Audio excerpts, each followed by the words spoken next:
Hello guys and welcome back into a new brand video. In today's tutorial, I'm going to show you how to check your Filmora activation.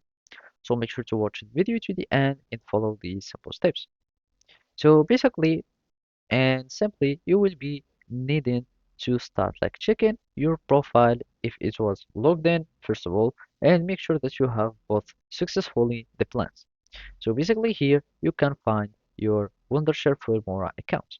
And from here you will be able like to find or to manage your account. So I'm already logged in, and from here you will see that uh, in overview I don't have already my license. So I'm just using the free try.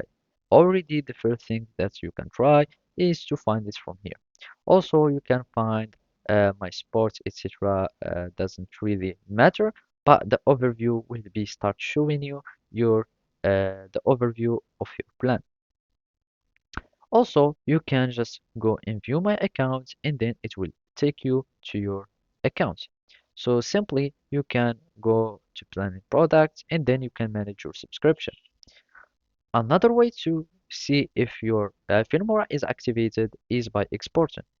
So when I'm going to export my video and I'm going to click on export, you will see that it will tell me that it will be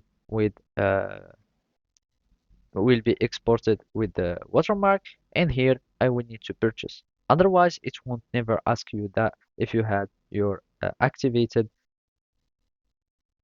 Filmora. Also, you can go to help, and from here you can go to the Filmora about or here, and you can see your version and it will say if it is a premium or not. So basically those are some ways like to see if your Filmora is activated and register. So basically that's it. Thank you for watching and see you next time.